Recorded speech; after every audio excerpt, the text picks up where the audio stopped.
నా పేరు తనుజ. నేను 7వ తరగతి చదువుతున్నాను. ఇప్పుడు నేను చెప్పబోయే కథ పేరు చీకటి లేని ఊరు. గోదావరి నది ఒడ్డునే ఉండే ఒక చిన్న పల్లెటూరు. ఆ ఊరంతా కలిపి ఒక 10 కుటుంబాలుంటాయేమో అంతే. అలానే ఆ ఊరిలో చిన్నపిల్లలు ఎక్కువ కాబట్టి ఆ ఊరంతా ఎప్పుడు సందడి సందడిగా ఉండేది. పెద్దవాళ్ళైతే కొందరు పొలం పనులకు, మరికొందరు చేపల వేటకు వెళ్తుంటారు.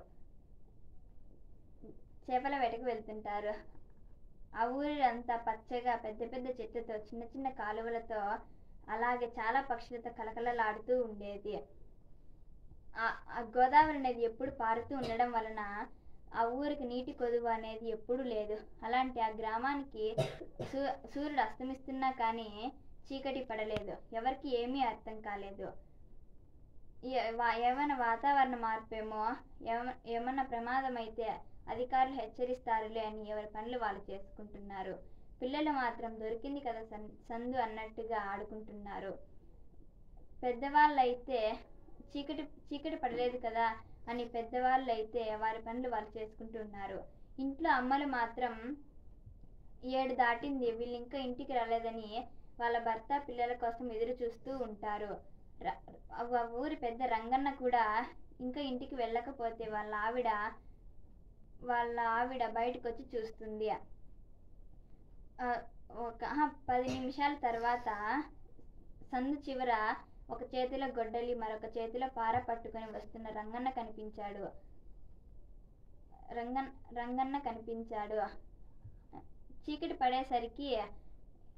చీకటి పడేసరికి సమయం తెలియలేదు అన్నాడు. అవునులేండి, ఈరోజు ఎందుకు చీకటి ఇంకా పడలేదు, ఏదో పెద్ద కాంతిలా ఉంది అన్నది రాతమ్మ. దారిలో సీను కనిపించాడు అన్నది రాతమ్మ. వాడింకా ఇంటికి రాలేదా అన్నాడు.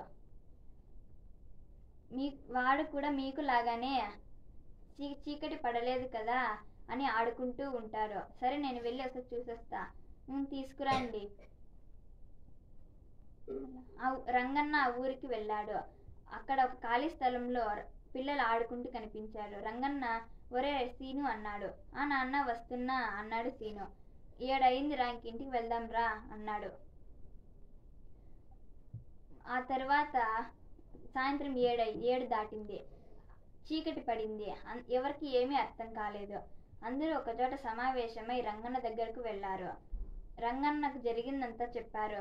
రంగన్నకు కూడా ఏమీ అర్థం కాక, ఈ ఒకరోజు చూసి చీకటి పడితే మళ్ళీ కోర్టులోకి వెళ్ళి చెప్పుదాం అన్నాడు. అందరూ ఒప్పుకొని ఆ రోజంతా చూశారు.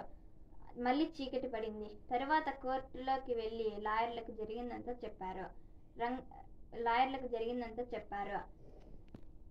లాయర్లు ఇవంతా విని, ఇవేం ప్రమాదకరం కాదు, మీరేం భయపడిన అవసరం లేదు, అన్ని ఊరులాగానే మీ ఊరికి కూడా ఇంకా ఇప్పటి నుంచి చీకటి పడుతుంది.